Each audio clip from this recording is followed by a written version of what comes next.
شعبان کا مہینہ ہے، اور جو ہی شعبان کا مہینہ آتا ہے بہت سارے اعمال لوگوں کو کرتے ہوئے دیکھا جاتا ہے۔ بالخصوص اس مہینے کے اندر جو ہے لوگ جو ہے کچھ راتوں کو جاگتے ہیں اور جاگ کر مناتے ہیں، اور بالخصوص میں 15 شعبان کی شب بیداری اور اس کا روزہ رکھتے ہیں۔ اسی طرح کچھ مختلف قسم کے نمازیں اور مختلف قسم کے اذکار اور مختلف قسم کے کھانے اور مختلف قسم کے عقائد اور مختلف قسم کے اعمال کی مردوں کی عید ہوتی ہے۔ اللہ اس مہینے میں فیصلے لیتا ہے ہماری تقدیر کے، اور پتہ نہیں، بہرحال بہت سارے ایسے خرافات ہیں جو ہم دیکھتے ہیں۔ تو آئیے جو ہے ماہ جو ہے شعبان کے کیا فضائل ہیں اور اس کے تعلق سے کیا صحیح باتیں آتی ہیں، اور اس مہینے میں کیا کچھ ہے جو غلط ہے، جو سنت سے ثابت نہیں ہے، جو لوگ آج کر رہے ہیں۔ انشاءاللہ عزیز یہ دونوں باتیں آپ کے سامنے واضح کرنے کی کوشش کروں گا۔ تو جہاں میں آپ کے سامنے اس مہینے کے فضائل رکھوں گا، وہیں میں اس مہینے میں کی جانے والی بدعت کے تعلق سے وضاحتیں کروں گا۔ ان تمام کا مقصد ہمارا صرف اور صرف یہ ہوگا کہ ہم حق کو سمجھیں، حق کو جانیں، حق کو پہچانیں اور اس کے مطابق عمل کریں۔ یہاں ہمارا مقصد کسی قوم کو، کسی جماعت کو، کسی قسم کے لوگوں کو ذلیل کرنا، رسوا کرنا یا ان کے خلاف بات کرنا نہیں ہوگا، بلکہ ہمارا کھلا مقصد یہ ہوگا کہ ہم اپنی اصلاح کریں اور لوگوں کی اصلاح کے تعلق سے بات کریں۔ تو بہرحال میں آپ کے سامنے جو ہے کچھ باتیں اب ماہ شعبان، اس کی حقیقت اور اس کے اندر جو اعمال لوگ کرتے ہیں اس کی حقیقت اور کیا حقیقت میں کرنا چاہیے اس کے بارے میں کچھ باتیں آپ کے سامنے رکھنے کی جو ہے کوشش کروں گا۔ سب سے پہلی چیز تو یہ کہ اللہ رب العزت نے دنیا میں جو ہمیں بھیجا، ہمیں پیدا کیا، یہاں بھیجا، اس پیدائش کا اور بھیجے جانے کا مقصد یہ ہے وما خلقت الجن والانس الا لیعبدون، کہ ہم نے جنوں اور انسانوں کو خالص اپنی عبادت کے لیے پیدا کیا ہے۔ تو میں اور آپ جس مقصد کے تحت دنیا میں آئے، مقصد کیا ہے؟ اللہ کی عبادت اور بندگی یاد رکھیں۔ تو میری اور آپ کی پیدائش کا مقصد اللہ کی بندگی ہے، اور یہ عبادت مستقل کرنا ہے۔ صبح شام دن رات اٹھتے بیٹھتے اور سوتے جاگتے، عبادت کا کوئی خاص معنی اور مفہوم نہیں، یہ نہیں ہے کہ کچھ چند راتوں کو جاگ لینا، چند دنوں کو منا لینا، چند کھانوں کو بنا لینا، چند لباس کپڑوں کو پہن لینا اور یہ عبادت ہوگی، نہیں۔ اللہ نے ہمارے پیدائش کا مقصد عبادت رکھا ہے، اور عبادت کا معنی یہ کہ صبح سے لے کر شام تک، اٹھنے سے لے کر جو ہے سونے تک، اور پیدائش سے لے کر موت تک ہر عمل ہمارا شریعت کے مطابق ہو، اس کا معنی ہوتا ہے عبادت۔ یہ تو اللہ نے سورہ زاریات سورہ نمبر 51 آیت 56 میں فرمایا کہ ہم نے جنوں اور انسانوں کو اپنی عبادت کے لیے پیدا کیا۔ میری اور آپ کی پیدائش کا مقصد کیا ہے؟ اللہ کی عبادت۔ تو عبادت کا معنی یہ نہیں کہ چند راتوں کو جاگ لی، چند دنوں کو منا لی۔ عبادت کا معنی ہے ہر کام کتاب و سنت کے مطابق میں اور آپ کو کرنا ہے، یاد رکھیے یہی ہمارا مقصد ہے۔ اور یہ عبادت کب تک کرنا ہے، یہ عمل کب تک کرنا ہے؟ تو آئیے اللہ رب العزت کیا فرماتا ہے اس کے تعلق سے سورہ ہجر سورہ نمبر جو ہے 15 اور اس کی آیت نمبر جو ہے 98 اور 99 میں اللہ دیکھیے کیا فرماتا ہے کہ عبادت کب تک چلیں گے۔ اللہ نے فرمایا فَسَبِّحْ بِحَمْدِ رَبِّكَ وَكُن مِّنَ السَّاجِدِينَ، کہ اے نبی آپ جو ہے اللہ کی حمد و ثنا کیجیے، بڑائی بیان کیجیے، تسبیح بیان کیجیے، اور آپ سجدہ کرنے والوں میں سے ہو، آپ سجدہ کریں۔ آگے فرمایا وَاعْبُدْ رَبَّكَ حَتَّى يَأْتِيَكَ الْيَقِينُ، اور آپ اپنے رب کی عبادت کرتے رہیے، ٹھیک ہے، اپنے رب کی عبادت کرتے رہیے کب تک؟ جب تک کہ آپ کو موت نہ آ جائے۔ ہماری پیدائش کا مقصد اللہ کی عبادت کو تب تک کرنا ہے جب تک ہم مر نہ جائے، اس لیے کہ آیت کیا فرمائی وَاعْبُدْ رَبَّكَ حَتَّى يَأْتِيَكَ الْيَقِينُ، اپنے رب کی عبادت کرتے رہے محمد صلی اللہ علیہ وسلم جب تک کہ تجھے موت نہ آ جائے۔ تو پتہ چلا مجھے اور آپ کو اللہ کی عبادت کرنا ہے کب تک؟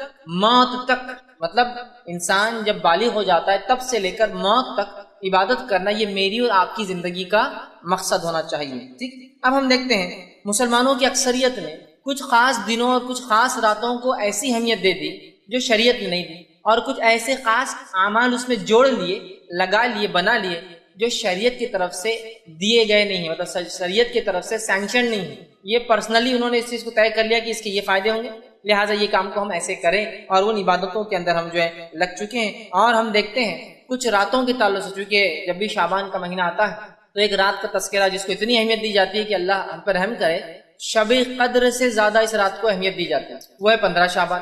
اس کو لیلۃ المبارک کہا جا رہا ہے، اخبارات شمارے بھرے پڑے ہیں، ایک بڑے بڑے پیج کی، ایک میں تو غلط بات ہے، ایک نہیں 4 5 صفحات اخبار کے صرف لیلۃ المبارک کے فضائل، فوائد، فائدے، اہمیت، روزہ، عبادتوں کی اقسام، نمازیں، ذکر و اذکار اور قبرستانوں کی زیارتیں، مردوں کی عید اور تقدیر کے فیصلے، اور کیا کچھ نہیں لوگ مان رہے ہیں، اور ایک سلسلہ چالو ہے، مطلب تمام چیزوں ہے نا۔ حالانکہ نبی اکرم صلی اللہ علیہ وسلم صحیح مسلم کی روایت کیا فرماتے سنی، حدیث کا الفاظ اس طرح سے ہے کہ کسی خاص دن اور رات کو عبادت کے لیے خاص کرنا یہ درست نہیں ہے جب تک کہ شریعت نہ بتائے۔ عبادت تو ایک ایسا مستقل عمل ہے جو صبح شام کرنا ہے، دن اور رات اور موت تک کرنا ہے، لیکن ہم نے خاص کر لیا۔ آپ فرماتے صحیح مسلم کی روایت ہے کہ راتوں میں صرف جمعے کی رات کو قیام نہ کیا کرو، اور پھر فرمایا اور جمعے کے دن خاص روزہ نہ رکھا کرو، اس لیے کہ آپ نے فرمایا ہاں اگر جمعے کے دن تمہارے ان دنوں میں سے آ جائے جن میں تم عام طور سے روزہ رکھتے ہو تو الگ بات ہے، لیکن خاص طور سے جمعے کا قیام مطلب جمعے کی رات کو نمازیں پڑھنا اور خاص طور سے جمعے کا روزہ رکھنا یہ منع ہے۔ کیوں منع کیا اللہ کے رسول صلی اللہ علیہ وسلم خاص جمعے کا روزہ رکھنا اور قیام کرنا؟ اس لیے کہ دنوں کا سردار کون ہے؟ جمعہ۔ دنوں میں سب سے افضل دن کون ہے؟ جمعہ، اس لیے کہ اللہ نے جمعے کو چن لیا، ٹھیک ہے؟ تو جو سب سے افضل دن ہے اور جو سب سے افضل رات ظاہر سی بات ہے پھر کون سی ہوں گی ہفتے کے اندر؟ وہ جمعے کی ہوں گی۔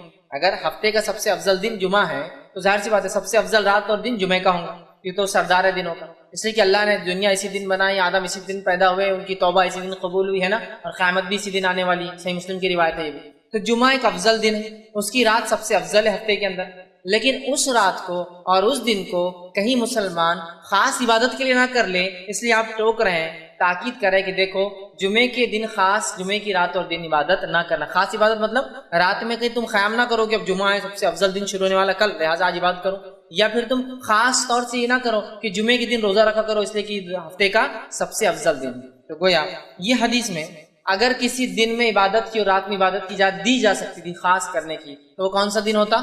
جمعے کا ہوتا۔ تو اللہ کے رسول نے جڑی کاٹ دی خاص عبادت کی کہ کسی خاص دن اور رات کرنا، کہا جمعے کو عبادت نہ کرو خاص۔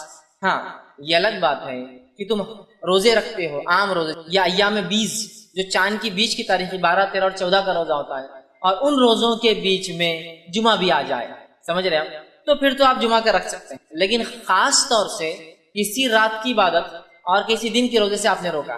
یہ بات میں اس لیے واضح کر رہا ہوں کہ اس مہینے کے اندر خاص طور سے ایک رات کی عبادت کو بنایا جاتا ہے جس کی عبادت کی اہمیت بتائی نہیں گئی ہے، جس کو کرنے کا حکم نہیں دیا گیا ہے، اور جس کو سب سے افضل جماعت صحابہ نے نہیں کیا، ہم لوگ اس کو مناتے اور کرتے ہیں۔ اس وجہ سے میں نے صحیح مسلم کی روایت رکھی کہ ہم کسی دن اور کسی رات کو من مطابق اپنے دل سے خاص نہیں کر سکتے ہیں۔ اسی طرح جو ہے نبی اکرم صلی اللہ علیہ وسلم ہر رات عبادت کرتے ہیں، اور اتنی عبادت کرتے ہیں کہ آپ صلی اللہ علیہ وسلم کے پیر میں ورم آ جاتے ہیں، پیر اتنے موٹے ہو جاتے سجن سے کہ ایسا لگتا پھٹ جائیں گے، اس کو کہتے ہیں ورم آ جانا۔ ماں عائشہ رضی اللہ عنہا ایک مرتبہ فرماتی ہیں، صحیح مسلم کی روایت آپ نے فرمایا کہ اللہ کے رسول آپ راتوں کو طویل قیام کرتے ہیں، پھر فرمایا اور آپ کے پاؤں مبارک پھٹنے لگتے ہیں، اس موٹے ہو جاتے ہیں، تو آپ جو ہے حالانکہ آپ کو اللہ نے بخش دیا، آپ کے اگلے پچھلے گناہ معاف ہے، پھر کیوں اتنی آپ مشقت کرتے ہیں، پھر کیوں اتنی آپ عبادت کرتے ہیں؟ تو آپ صلی اللہ علیہ وسلم نے فرمایا اور کہا اے عائشہ کیا میں جو اللہ کا شکر گزار بندہ نہ بنوں؟ کہ عائشہ یہ بات تو ٹھیک ہے کہ میرے گناہ اللہ نے معاف کر دیے، اگلے پچھلے سب معاف ہے، لیکن کیا میں اللہ کا شکر گزار بندہ نہ بنوں؟ تو نبی اکرم صلی اللہ علیہ وسلم اللہ کے شکر میں اتنی عبادت کرتے اور ہر رات کرتے، خاص نہیں ہر رات کرتے، تو ظاہر سی بات ہے 15 کو بھی کرتے ہوں گے، ہر رات کرتے تھے آپ، لیکن خاص نہیں کیا آپ نے، یاد رکھیں تو ہر رات کرتے، اتنی کرتے کہ آپ کے پیروں پر جو ہے سجن آ جاتی، یاد رکھیں موٹے ہو جاتے۔ اسی طرح کی ایک روایت صحیح مسلم اور بخاری دونوں میں آتی متفق علیہ، ایک بار ایک صحابی نے اللہ کے رسول صلی اللہ علیہ وسلم سوال کیا، اللہ کے رسول آپ راتوں کو اتنی عبادت کیوں کرتے ہیں کہ ورم سے آپ کے پیر سوج جاتے ہیں، حالانکہ اللہ نے آپ کے پچھلے اور اگلے گناہ معاف کر دیے ہیں؟ تب اللہ کے رسول صلی اللہ علیہ وسلم نے ان کو بھی یہ کہا افلا اکون عبدا شکورا، کہ میں اللہ کا شکر گزار بندہ نہ بنوں؟ اس لیے میں جو ہے راتوں کی عبادت کرتا ہوں، لیکن اللہ کے رسول عام طور سے راتوں کو جاگتے ہیں اور عام طور سے عبادت کرتے ہیں، خاص طور سے کسی رات کو آپ نے فضیلت نہیں بتائی ہے سوائے اس کے جو ثابت ہو، اور وہ صرف رات کی اگر عبادت کی کوئی فضیلت ہے تو وہ کون سی رات ہے؟ شب قدر کی رات ہے، اس کے علاوہ نہیں۔ اب اسی طرح ہم دیکھتے ہیں آپ صلی اللہ علیہ وسلم ہمیشہ کا معمول عبادت کا تھا، آپ نمازیں قائم کرتے تھے، ٹھیک ہے؟ اسی طرح جو ہے نبی اکرم صلی اللہ علیہ وسلم کے تعلق سے جو ماہ شعبان کی فضیلت آتی ہے، جو فضائل آپ نے شعبان کے بتایا ہے، وہ فضائل کیا ہے میں آپ کے سامنے رکھ دیتا ہوں۔ اب ان فضائل کو سن کر آپ کو پتہ چل جائیں گے کیا اس مہینے میں کرنا ہے، باقی تمام چیزیں آپ سمجھ لیتے ہو جائیں گے، ٹھیک؟ آئیے اس کے فضائل میں آپ نے کیا فرمایا اور کیا کہا، اس تعلق سے جو حدیثیں آتی ہیں وہ یاد رکھیں، صرف 2 ہی ایسی روایتیں ہیں جس میں اللہ کے رسول صلی اللہ علیہ وسلم اس کی فضائل بتائیں۔ پہلی متفق علیہ روایت، صحیح بخاری اور صحیح مسلم کی روایت ہے، آپ صلی اللہ علیہ وسلم فرماتے ہیں، عائشہ رضی اللہ عنہا فرماتی ہے کہ رسول اکرم صلی اللہ علیہ وسلم اس مہینے اتنے روزے رکھتے کہ اس کو چھوڑتے نہیں، مطلب اللہ کے رسول، حدیث کے الفاظ یوں ہیں، رسول اللہ صلی اللہ علیہ وسلم روزے رکھتے تھے یہاں تک کہ ہم کہتے تھے کہ آپ روزے نہیں چھوڑتے، پھر روزے چھوڑ دیتے تھے یہاں تک کہ ہم جو ہے سمجھتے تھے کہ آپ روزے نہیں رکھیں گے، اور میں نے رسول اکرم صلی اللہ علیہ وسلم کو کبھی بھی کسی مہینے میں مکمل مہینے کے روزے رکھتے ہوئے نہیں دیکھے سوائے رمضان مبارک کے، اور اللہ کے رسول صلی اللہ علیہ وسلم کو شعبان سے زیادہ کسی مہینے کے روزے رکھتے ہوئے نہیں دیکھا گیا۔ تو پتہ چلا نبی اکرم صلی اللہ علیہ وسلم شعبان کا پورا مہینہ روزہ رکھتے تھے، اور اس کے علاوہ رمضان کا رکھتے تھے، اور اس کے علاوہ کسی مہینے کے کمپلیٹ روزے آپ نہیں رکھتے۔ تو یہ شعبان کی ایک فضیلت ہے کہ نبی اکرم صلی اللہ علیہ وسلم اس مہینے میں کمپلیٹ پورا مہینہ روزہ رکھتے تھے۔ تو اگر کوئی شخص شعبان کو منانا چاہے، شعبان کی فضیلت کا فائدہ اٹھانا چاہے، تو اسے یہ کام کرنا چاہیے کہ جتنے ہو سکتے ہیں وہ شعبان میں روزے رکھے۔ لیکن تاکید یہاں یہ کروں گا کہ آپ کو اس چیز کا خیال رکھنا چاہیے کہیں ایسا نہ ہو کہ شعبان کے روزے کے چکر میں آپ رمضان خراب نہ کر دیں۔ مطلب آپ کو اگر کمزوری ہے، کوئی بیماری ہے، تو پھر مت رکھیے آپ شعبان کی، ورنہ کیا ہوگا، آپ شعبان تو رکھ لیں گے، رمضان خراب ہو جائیں گے، اس لیے ٹھیک۔ لیکن اللہ کے رسول صلی اللہ علیہ وسلم اگر کسی مہینے کے مکمل روزے رکھتے بعد رمضان کے، تو وہ کون سا مہینہ ہوتا ہے؟ شعبان کا مہینہ ہوتا ہے۔ شعبان کے مہینے کے روزے آپ کمپلیٹ رکھتے، یہ کس کی فضیلت۔ اسی طرح آپ صلی اللہ علیہ وسلم کے تعلق سے آتا ہے، ابو داؤد کی روایت ہے، حضرت عائشہ رضی اللہ عنہ فرماتی اور کہتی تھی رسول اکرم صلی اللہ علیہ وسلم کو روزوں کے لیے سب سے محبوب مہینہ شعبان تھا، پھر آپ صلی اللہ علیہ وسلم اس کے بعد رمضان کے روزے رکھتے تھے۔ تو آپ صلی اللہ علیہ وسلم شعبان کا پورا مہینہ روزہ رکھتے تھے، کمپلیٹ منتھ یاد رکھیں۔ ہم بھی کوشش کر سکتے ہیں جتنا ہو سکے آپ اس میں رکھیں۔ اب شعبان کے یہ روزے اللہ کے رسول صلی اللہ علیہ وسلم جو رکھتے تھے، ٹھیک، اس کے بارے میں جو ہے اور ایک روایت آتی ہے جو جامع ترمذی کی، آپ نے فرمایا کہا جو ہے راوی کہتے ہیں کہ میں نے نبی اکرم صلی اللہ علیہ وسلم شعبان سے زیادہ کسی مہینے کے روزے رکھتے ہوئے نہیں دیکھا۔ آپ اس میں روزے رکھتے تھے سوا چند ایام کے، بلکہ آپ پورے مہینے کے ہی روزے رکھتے تھے۔ اور ام سلمہ رضی اللہ عنہ فرماتی ہے، یہ جو ہے روایت کے الفاظ ایسے ہیں، آپ نے فرمایا میں نے نبی اکرم صلی اللہ علیہ وسلم کو مسلسل روزے رکھتے ہوئے نہیں دیکھا سوائے شعبان اور رمضان کی۔ تو ایک فضیلت تو شعبان کی کیا ہے، آپ اور ہم کوشش کریں اس میں جتنے ہو سکتے ہیں زیادہ سے زیادہ روزے رکھیں۔ اب شعبان میں اللہ کے رسول کیوں زیادہ روزے رکھتے تھے، اس کی وجہ کیا ہے؟ وہ وجہ حدیث میں اس طرح سے آتی ہے کہ اسامہ بن زید رضی اللہ عنہ فرماتے ہیں کہ رسول اکرم صلی اللہ علیہ وسلم نے سوال کیا کہ اللہ کے رسول، آپ کو کسی مہینے میں اتنے روزے رکھتے ہوئے نہیں دیکھا گیا جتنے روزے آپ شعبان میں رکھتے، کیوں؟ صحابی نے سوال کیا اللہ کے رسول، آپ کو جتنے روزے شعبان میں رکھتے ہوئے دیکھا گیا اتنے روزے تو آپ کبھی نہیں رکھتے شعبان کے علاوہ، ایسا کیوں؟ تو آپ صلی اللہ علیہ وسلم نے فرمایا کہا، اور یہ بڑی اہم بات یاد رکھی، اگر کوئی شعبان کے روزے رکھ بھی رہا ہے تو اس نیت سے رکھے کہ سنت ہے، اور یہ فائدہ ہے، آپ نے فرمایا یہ مہینہ وہ مہینہ ہے جس میں لوگ رجب اور رمضان کے درمیان روزوں سے غافل ہو جاتے ہیں۔ رجب اور رمضان کے بیچ میں مہینہ آتا ہے تو لوگ اس میں غافل ہو جاتے ہیں، اور آپ نے فرمایا اور کہا جو ہے غافل ہو جاتے ہیں، اور آپ نے آگے فرمایا کہا غافل ہو جاتے ہیں، حالانکہ اس میں اعمال رب العالمین کی طرف اٹھائے جاتے ہیں، اور یہ میں پسند کرتا ہوں کہ جب میرے اعمال اٹھائے جائیں تو میں روزے سے رہوں۔ تو اس حدیث میں ایک بات آئی ہے، وہ بات کیا ہے کہ جو ہے شعبان وہ مہینہ ہے جس مہینے میں ہمارے سال بھر کے اعمال اٹھائے جاتے ہیں، جس کو اگر میں وضاحت کروں تو یوں ہے، ہر روز میں ہمارے اعمال 2 بار اللہ کو پہنچائے جاتے ہیں، عصر اور فجر میں۔ اس لیے آپ نے فرمایا عصر اور فجر کی نماز مت چھوڑو، اس لیے کہ 2 وقت ایسے ہیں جب اعمال اللہ کے پاس پیش کیے جاتے ہیں اور میں عبادت میں رہوں۔ ہر ہفتے میں 2 بار ہمارے اعمال پیش کیے جاتے ہیں، وہ ہے جو ہے جمعرات اور پیر کے دن، ٹھیک۔ اسی طرح ہر سال میں ہمارے اعمال 1 بار اللہ کو پیش کیے جاتے ہیں، اور وہ مہینہ ہے جو ہے شعبان۔ شعبان میں اللہ کے پاس جو ہے ہمارے جو اعمال سالانہ پیش کیے جاتے ہیں، پیر اور جمعرات کو ہفتے واری پیش کیے جاتے ہیں، اور ہر روز میں جو عصر اور فجر میں پیش، مطلب فرشتوں کی شفٹ چینج ہوتی ہے اور نام اعمال پیش کیے جاتے ہیں۔ تو کیا فائدے اور کیا فضائل ہے اس روزے کے کہ یہ مہینے کے اندر ہمارے اعمال اللہ کو پیش کیے جاتے ہیں۔ کیسے، کیوں، کیا کہ اللہ غافل ہے ہمارے اعمال سے؟ نہیں، اللہ سب جانتا ہے، پھر بھی اللہ نے فرشتوں کو تعینات کر رکھا ہے تاکہ فرشتے بھی گواہ ہو جائیں گے ہم پر کہ ہم نے دنیا میں کیا اعمال کیے، ٹھیک ہے۔ تو ہر سال ہمارے اعمال جو پیش کیا جاتا ہے، آپ نے فرمایا میں یہی چاہتا ہوں کہ جب میرے اعمال بھی پیش کیے جائیں نا تو میں جو ہے وہ روزے کی حالت میں رہوں، اس لیے کہ اللہ راضی ہوتا ہے نا عبادت سے، ٹھیک ہے۔ تو پہلا کام اس مہینے کی فضائل کیا ہے؟ روزے رکھیے۔ مقصد اور اس کے جو تعلق سے جو بات آتی ہے وہ کیا ہے؟ کیا ہوتا ہے اس مہینے کے کیے گئے عمل اللہ کے پاس جو ہے ہمارے اعمال پیش کیے جاتے ہیں، اور آپ نے فرمایا میں چاہتا ہوں کہ جب میرے اعمال جائیں تو میں اللہ کے پاس جو ہے روزے کی حالت میں رہوں۔ اور یاد رکھیے، لیکن یہ مہینہ حرمت والے مہینوں میں سے نہیں ہے۔ اعمال پیش کیے جاتے الگ بات ہے، لیکن یہ مہینہ حرمت والے مہینوں میں سے نہیں ہے۔ آئیے یہ اس کے فضائل، اتنے ہی فضائل رکھے جا سکتے ہیں اس مہینے کے تعلق سے کہ روزے رکھیے، کثرت سے رکھیے، پورے مہینے کی رکھیے، اور اللہ سے امید کیجیے کہ جب ہمیں نام عمل پیش کی جائے تو ہم روزے کی حالت میں۔ بس اگر ہم جو ہے شعبان کی فضیلت یہاں ختم کر دیں تو معاملہ یہاں ختم ہے۔ لیکن ہماری بات تھی کہ کیا غلط ہوتا ہے وہ بھی ہم کو دیکھنا۔ اب اس مہینے میں جو سب سے بڑی غلطی امت کرتی ہے، جو ایک بدعت کو منایا جاتا ہے، اس حد تک منایا جاتا ہے، اس حد تک تیاریاں ہوتی ہے کہ ایسی تیاریاں شب قدر کی بھی نظر نہیں آتی، وہ ہے شب برات کو منانا۔ ایک رات جس کا نام شب برات رکھ دیا گیا، نفرت والی رات، نفرت کے اظہار کرنے والی رات۔ پتہ نہیں نام ایسا کیوں چنا۔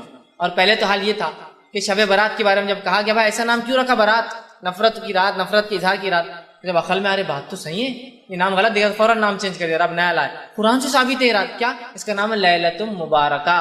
ایک زمانے تک تو براتی تھا، آج بھی برات ہے، لیکن اب لوگ جب دلائل مانگ رہے ہیں تو دلیل نہیں لالی، بولے یہ رات کیا ہے، لیلۃ مبارکہ ہے۔ اور اس کو پھر سورہ دخان کی آیت نمبر 3 سے ثابت کیا جاتا ہے، سورہ نمبر 44 آیت نمبر 3 سے، کہ جو ہے انا انزلناہ فی لیلۃ مبارکہ انا کنا منذرین، ہم نے اس قرآن کو مطلب ایک لیلۃ مبارک رات میں اتارا، اور ہم اس رات بڑے بڑے فیصلے کرتے ہیں۔ یہ بات لا کر فٹ کر دی گئی۔ آئیے اب شب برات کے بارے میں کیا صحیح اور کیا غلط وہ میں آپ کے سامنے رکھنے کی کوشش کرتا ہوں۔ سب سے پہلے انشاءاللہ عزیز ہم دیکھیں گے کہ شب برات کے اندر کیا چیز ہے جو صحیح ہوتی ہے، جو صحیح ہے اس کے بارے میں، اور باقی سب غلط پہ دیکھیں گے۔ 15 شعبان، چونکہ شب برات 15 شعبان کا تھی اس لیے میں نے شب برات کا لفظ استعمال کیا، ویسے 15 شعبان کی کیا فضیلت آتی ہے وہ میں آپ کے سامنے رکھ دیتا ہوں۔ تو یہ فضیلت ماہ جو ہے شعبان کی بھی فضیلت میں شامل ہو جائیں گی، یہ فضیلت بھی شعبان کی فضیلت میں آپ شامل کر لیجئے۔ اس کی جو فضیلت حدیث میں آتی ہے کیا ہے، 2 روایتیں اس تعلق سے صحیح آتی ہیں، اس رات کے تعلق سے، جس کو ہم عام زبان میں برات کہتے ہیں، لیکن یہ 15 شعبان ہے، اس کا برات نام یا لیلۃ مبارکہ رسول اکرم صلی اللہ علیہ وسلم سے ثابت نہیں ہے۔ تو 15 شعبان کی کیا فضیلت آتی ہے حدیث میں رکھتا ہوں آپ کے سامنے۔ صحیح سند سے روایت ثابت، آپ نے فرمایا اور کہا، اللہ تعالیٰ شعبان کی 15ویں رات کو اپنی مخلوق کی طرف نظر رحمت سے دیکھتا ہے۔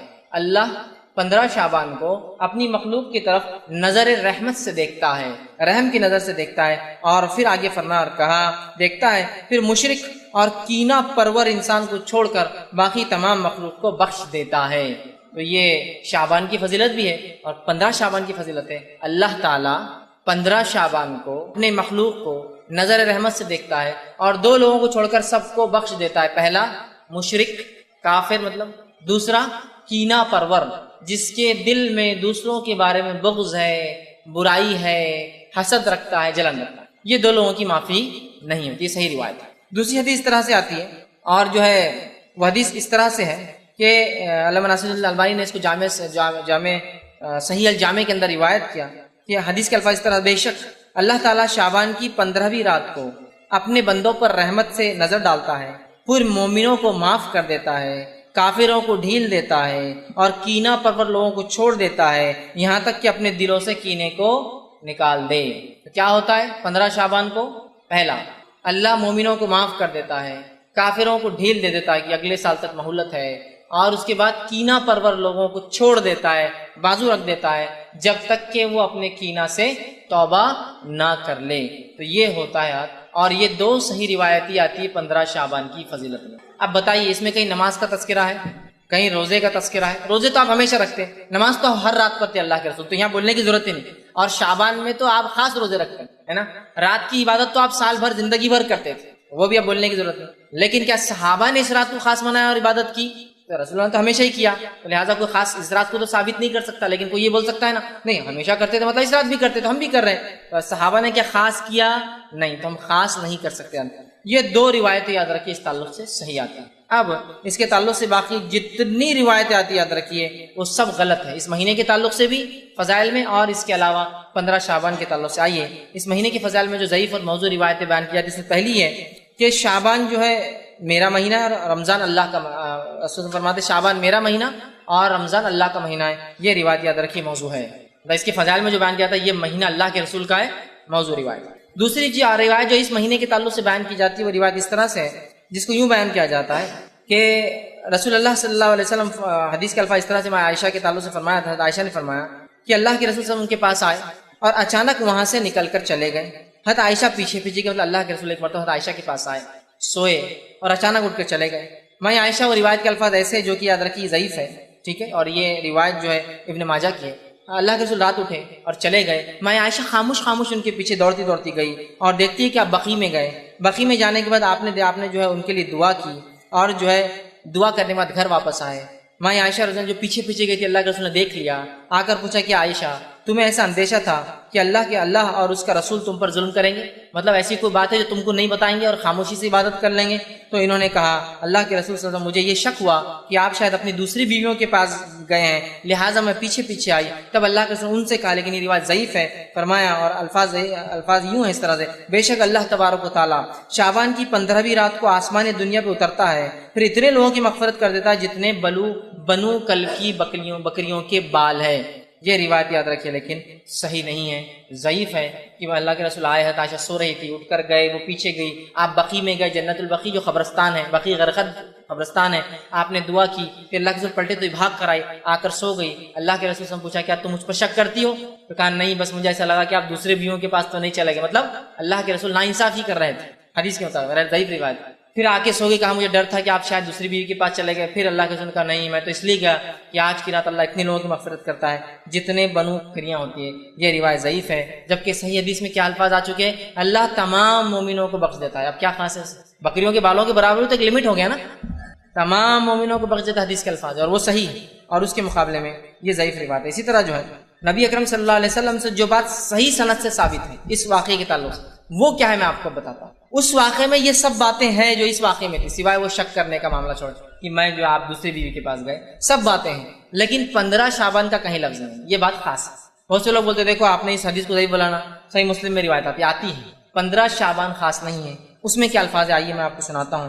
میں عائشہ رضی اللہ عنہا جو ہے کہ حجرے میں اللہ کے رسول سو رہے تھے، حضرت عائشہ کا بیان ہے کہ نبی صلی اللہ علیہ وسلم ایک رات اٹھے، میرے پاس تھے، اور جو ہے آپ جو چادر اوڑے ہوئے تھے وہ بازو رکھی اور جوتوں کو اتارا اور انہیں اپنے ساتھ، مطلب آپ آئے، جوتے اتارے، چادر جو حضرت عائشہ اوڑی ہوئی تھی اس کو آگے بچھایا اور اس کے اوپر لیٹ گئے، میرے سر کے پاس آپ کا سر تھا۔ اس کے بعد وہ کہتی ہے ابھی کچھ دیر گزری تھی کہ آپ صلی اللہ علیہ وسلم نے یہ سمجھا کہ میں سو گئی ہوں، آپ آہستہ سے اٹھے، اٹھ کر چادر اٹھا کر اتاری، جوتا پہنا اور دروازہ کھول کر باہر نکلے، پھر دروازہ آہستہ سے بند کر دیا۔ میں اٹھی اور اپنے جو ہے سر میں چادر کو میں نے سر پر اوڑا اور دوپٹہ اوڑا اور اپنی چادر لپیٹ کے میں بھی ان کے پیچھے جو ہے نکل پڑی، پیچھے چل پڑی۔ آپ صلی اللہ علیہ وسلم بقی پہنچے، بقی میں کافی دیر تک کھڑے رہے، وہاں اپنے 2 سے 3 مرتبہ ہاتھوں کو آسمان کی طرف بلند کیا، وہاں آپ کچھ دعائیں کر رہے تھے۔ اس کے بعد اللہ کے رسول دعا کر کے پلٹے، پھر میں بھی پلٹی، اللہ کے رسول تھوڑا تیز چلے تو میں بھی تیز بھاگی کہ جلدی پہنچو، آپ ہلو ہوتے تو میں بھی ہلو ہوتی، اور میں گھر میں آئی اور آ کر جلدی سے بستر پر سو گئی۔ چونکہ اللہ کے رسول کافی تیز چل رہے تھے، میں بھی تیز آئی تو میری سانس پھول رہی تھی، سینہ اوپر نیچے ہو رہا تھا۔ پھر وہ کہتی ہے آپ صلی اللہ علیہ وسلم میری طرف دیکھا، فرمایا عائشہ تمہیں کیا ہوا ہے، تمہاری سانس کیوں پھول رہی ہے؟ تو فرمایا میں نے کہا کچھ نہیں، کوئی بات نہیں، ویسی سانس پھول رہی میری۔ پھر اللہ نے فرمایا یا تو تم خبر دو یا مجھے بتا دو، یا مجھے اللہ تبارک و تعالیٰ جو باریک بین ہے وہ اوپر سے وہی بھیج دیں گا تم کیا کر رہی تھی، مطلب یا تو تم بول دو کیا ہوا یا تو اللہ ہم کو بتا دے گا وہی کے ذریعے۔ تب آپ نے فرمایا اور کہا، میں نے کہا میری ماں باپ آپ پر قربان، پھر میں آپ کو سب بتا دیتی ہوں، ضرورت نہیں آپ کو کسی سے جبرائیل علیہ السلام سے پوچھنے کی، میں پھر آپ کو بتا دیتی ہوں کیا ہوا۔ اور فرمایا آپ سے انہوں نے کہا کہ آپ نے فرمایا اچھا تو وہ تمہارا سایہ تھا جو میرے آگے چل رہا تھا؟ نے فرمایا کہ آپ سے جب تیز چل رہے تھے تو ایک سایہ تھا جو آگے چل رہا تھا، لیکن آپ کو نہیں پتا کون تھا وہ۔ تو کہا اچھا تو کیا وہ تمہارا، مطلب آپ سے پورا بھاگ گئے کیا ہوا، وہ سانس جو چل رہی تھی چلنے کی وجہ سے، اچھا تو کیا وہ تمہارا سایہ تھا جو میرے آگے چل رہا تھا؟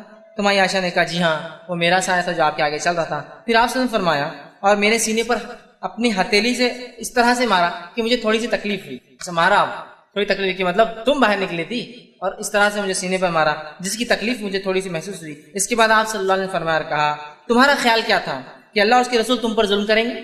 تمہارا کیا خیال تھا کہ میں اور اللہ اور اس کے رسول تم پر ظلم کریں گے؟ میں نے دل میں کہا لوگ چاہتے ہیں چاہے چھپائیں، اللہ تعالیٰ تو جان لینے والا ہے، ہاں واقعتاً اللہ تعالیٰ سب کچھ جانتا ہے۔ مطلب حضرت عائشہ دل میں سوچنے لگی کہ چھپا کیا فائدہ کیا، اللہ تو جانتا ہے۔ ان کے دل میں ایک وہ تھا کہ کہاں جا رہے ہیں وہ، ایک تھوڑا سا وہ تھا۔ پھر آپ نے فرمایا اور کہا، حدیث کے الفاظ صحیح مسلم کی روایت ہے جو پڑھ رہا ہوں یہ صحیح ہے، آپ نے فرمایا اور کہا جب تم نے دیکھا تو اس وقت میرے پاس جبرائیل علیہ السلام آئے۔ اب سنو کیا ہوا تھا، جب تم نے مجھے دیکھا میں اٹھ کر جا رہا ہوں تو جبرائیل میرے پاس آئے تھے اور انہوں نے تم سے چھپتے ہوئے مجھے آہستہ سے آواز دی، تو میں نے بھی تم سے چھپاتے ہوئے ان کو آہستہ سے جواب دیا، لیکن جبرائیل ہمارے کمرے میں داخل نہیں ہو سکتے تھے اس لیے کہ تم نے پورے کپڑے پہنے ہوئے نہیں تھے، لہٰذا وہ باہر رکے ہوئے تھے اور وہ مجھے آہستہ سے کلام کر رہے تھے، میں آہستہ سے جواب دے رہا تھا، اور جو ہے انہوں نے مجھے جگایا اور مجھے جو ہے خوف تھا، چونکہ مجھے ایسا لگا تم سو رہی ہو تو مجھے خوف تھا کہ تم نیند سے اٹھ نہ جاؤ، اس لیے میں نے تمہیں نہیں جگایا اور خاموشی چلا گیا، اور میں نے خاموشی سے اس لیے گیا کہ تم اکیلے رہنے سے ڈرتی ہو، مجھے پتا ہے رات میں،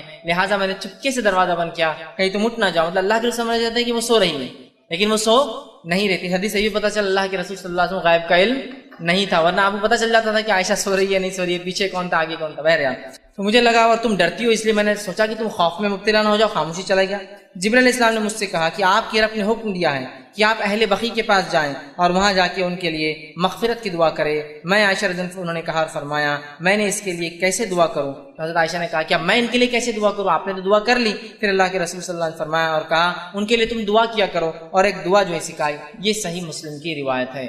اس حدیث میں جو صحیح ہے، نہ کوئی تذکرہ ہے کہ وہ جو ہے مہینہ کون سا تھا، اور نہ ہی تذکرہ ہے کہ 15 شعبان کی فضیلت میں آپ نے یہ بیان کیا۔ یہ صحیح روایت ہے۔ پہلے جو روایت تھی ترمذی ابن ماجہ کی، وہ ضعیف روایت تھی جس میں 15 شعبان کا تذکرہ ہے، جبکہ صحیح روایت صحیح مسلم کی ہے جس کے اندر کوئی شعبان کا تذکرہ اور کوئی 15 شعبان کا تذکرہ نہیں ہے، یاد رکھ لیجیے، ٹھیک ہے۔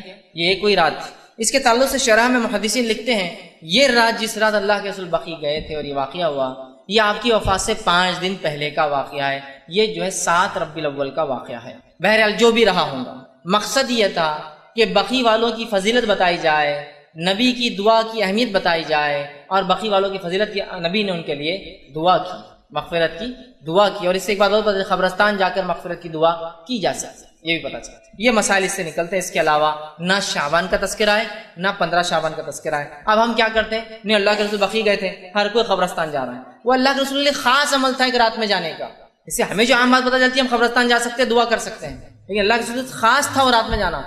نہ ہی وہاں شعبان کا تذکرہ ہے اور نہ ہی وہاں 15 شعبان کا تذکرہ۔ یہ عام بات تھی جو آپ گئے، ٹھیک، اور آپ نے جو ہے بقیع والوں کے لیے دعا کی، ٹھیک۔ اسی طرح جو ہے اب ایک صحیح حدیث کے مقابلے میں ایک ضعیف حدیث کو حجت نہیں بنایا جا سکتا ہے، ٹھیک۔ اسی طرح ایک روایت آتی ہے کہ جو ہے یہ بھی ضعیف ہے، یاد رکھیے، جو بیان کی جاتی ہے وہ یہ ہے جب شعبان کی 15ویں رات آئے تو تم میں سے جو شخص قیام کرے گا اور اگلے دن روزہ رکھیں کیونکہ اس رات کی شام سے ہی اللہ تعالیٰ آسمانی دنیا پر جو ہے جلوہ افروز ہو جاتا ہے، کیا اور آواز لگائی جاتی ہے کیا کوئی ہے مغفرت کا طلب کرنے والا کہ میں معاف کر دوں؟ کیا کوئی ہے جو ہے جو سوال کرنے والا میں اس کے سوال کو پورا کروں؟ یہ فجر تک چلتا ہے۔ ایک اور روایت بیان کی جاتی ہے اس مہینے کے تعلق سے، یہ روایت بھی یاد رکھیے، یہ جو صحیح روایت میں ضعیف ہے وہ کیا ہے کہ اس رات اللہ تعالیٰ آسمانی دنیا پر آتا ہے، ایک آواز لگائی جاتی ہے کوئی مغفرت کے مانگنے والا، میں معاف کرنے بیٹھا ہوں، ہے کوئی معافی طلب کرنے والا، ہے کوئی سوال کر میں دینے بیٹھا ہوں۔ یہ روایت ضعیف ہے، جبکہ اس کے مقابلے میں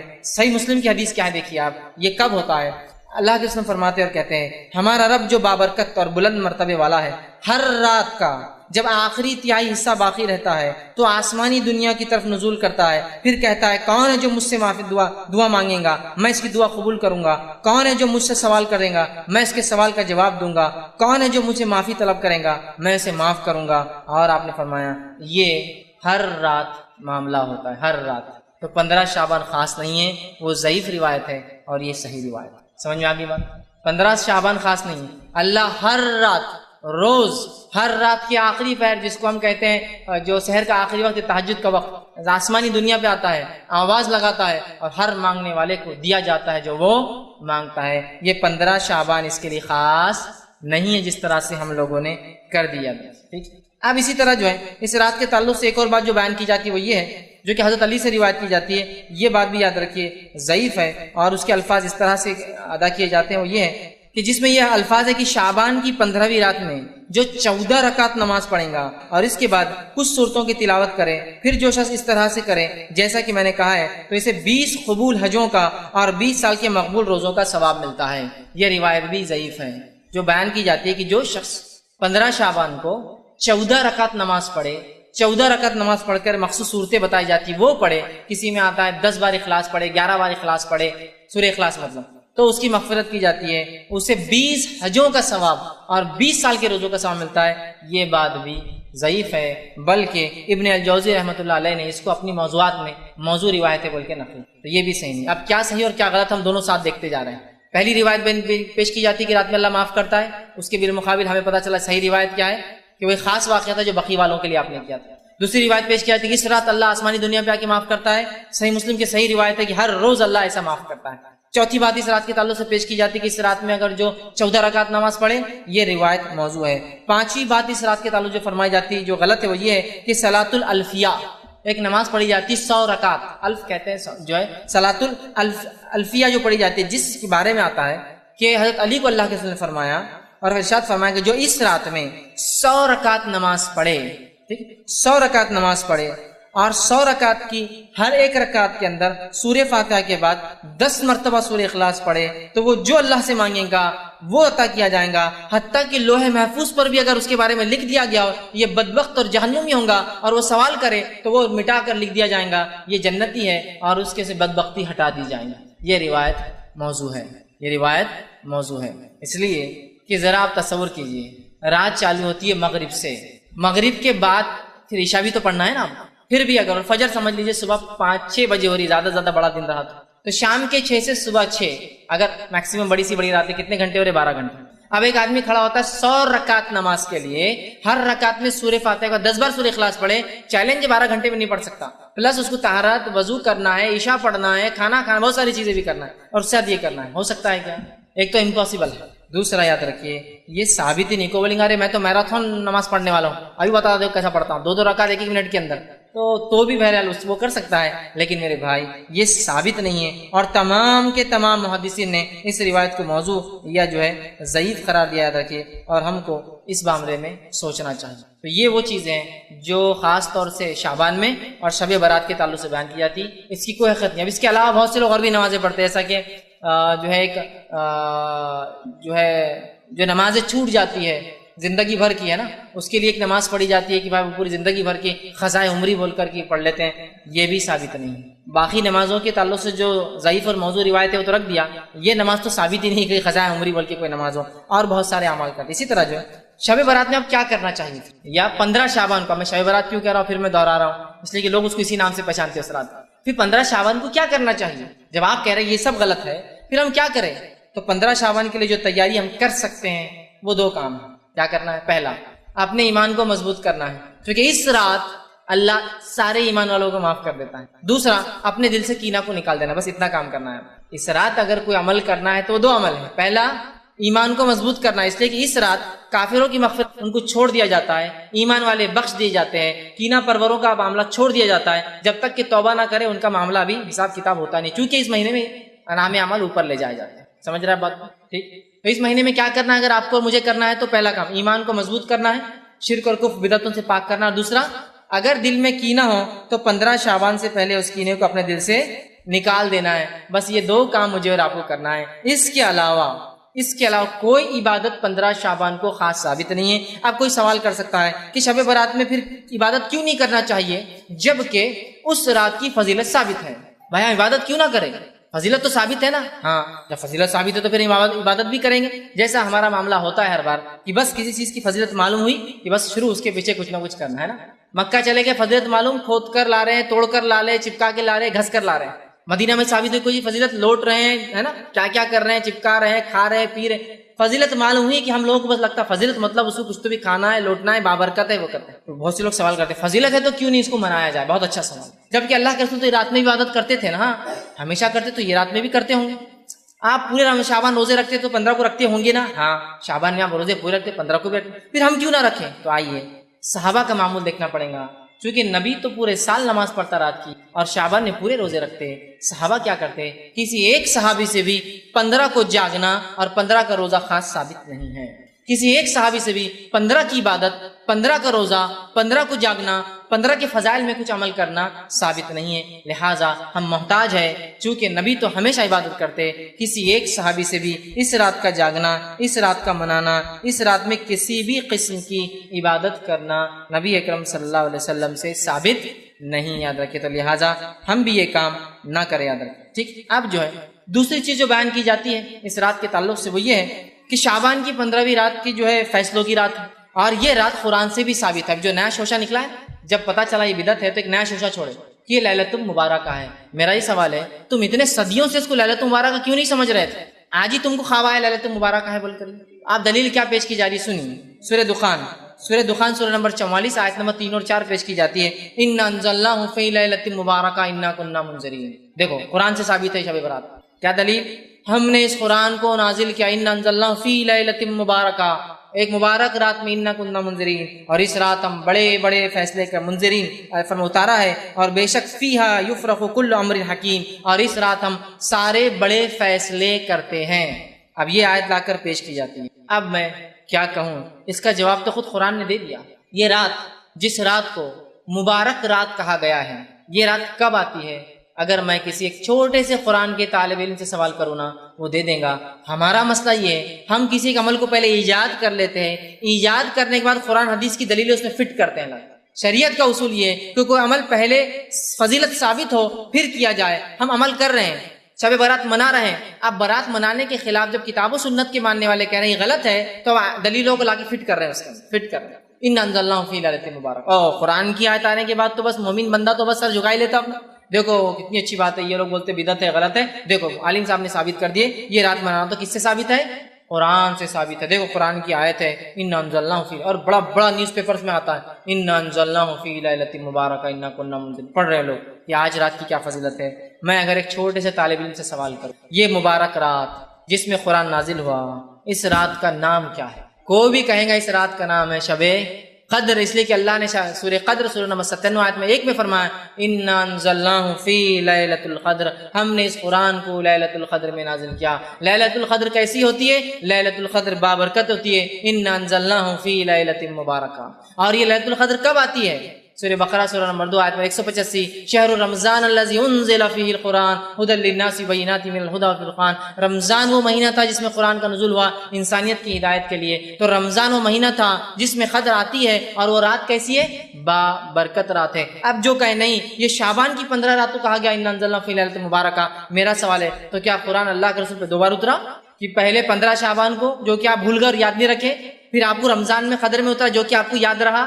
کیونکہ جو سیرت کا واقعہ ملتا ہے وہ یہی ہے کہ اللہ کے رسول صلی اللہ علیہ وسلم رمضان میں تھے، قدر کی رات تھی، جبریل آیا اور کہا اقرا پڑھ، اس کا مطلب 15 شعبان کا اللہ کے رسول نعوذ باللہ چھپا دیا ہم سے، 15 کا تو بولے ہی نہیں آپ نے، سیدھا بولے کہ مجھے رمضان میں قدر کی رات جبریل آئے اور جبریل نے آ کر جو ہے مجھ سے کہا اقرا، اور آپ نے کہا میں انا بقاری، مجھے تو پڑھنا لکھنا نہیں آتا ہے، پھر آواز نے کہا اقرا اور مجھے دبا دیا، میں نے پھر کہا میں انا بقاری، میں تو پڑھا لکھا نہیں ہوں، پھر اس نے کہا اقرا، تو میں سمجھ گیا وہ آواز مجھے چاہ رہی کہ دہراؤ، تو میں نے کہا اقرا بسم ربک الذی خلق، پڑھ اپنے رب کے نام سے اس نے پیدا کیا۔ تو اگر کوئی یہ کہتا ہے کہ یہ فیصلوں کی رات ہے، یہ مبارک رات ہے، اس کے بارے میں قرآن کی دلیل ہے، تو یہ بہت بے بنیاد دلیل ہے۔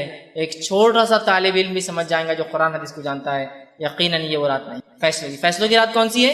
شب قدر، اس کا نام ہی دیکھیے قدر ہے، تقدیر، اسی سے قدر کا مطلب پیمانہ، اندازہ، لیکن اللہ کا پیمانہ 100% سچ ہوتا اور صحیح ہوتا ہے، ٹھیک ہے؟